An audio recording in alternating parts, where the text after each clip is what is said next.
10% మాత్రమే ఉంటాయి దేవుని చిత్తమైనట్లయితే. అయితే నాకు బాధ నా ఒక భార్యను వదిలిపోతున్నా, లేకపోతే ఇద్దరు పిల్లలు ఏమవుతారు అనే బాధ కాదు. అయినా ఒక బాధపడిన ఒక విషయం చూసినట్లయితే నిజంగా ఏంటంటే ఇలాంటి సేవకులు ఉన్నారా అనిపించింది.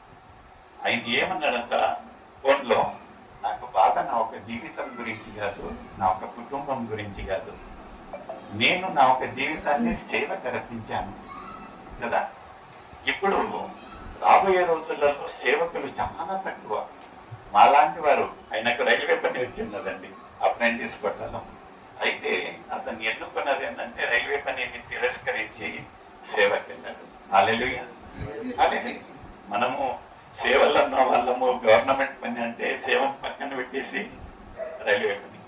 ఇతనిలో గొప్పతనము. అలాంటి ఒక వ్యక్తి బాధపడుతూ ఏమన్నాడంట, సేవకులపై వచ్చే వాళ్ళే చాలా తక్కువ, అలాంటిది సేవకులై తయ్యి మరణిస్తే సేవ ఎట్లా జరుగుతుంది? ఆయన ఒక భారం చూడండి, ఆయన ఒక భారం. ఆయన యొక్క ప్రాణం గురించి ఆలోచన చేయటంలా, కుటుంబం గురించి ఆలోచన చేయటంలా, భార్య గురించి ఆలోచన చేయటంలా, వాళ్ళకుగా పిల్లల గురించి ఆలోచన చేయటంలా. ఆయన ఒక భారం దేని గురించి ఉన్నదంటే సేవ గురించి. నాకు ఈరోజు ఏమన్నా అయినట్లయితే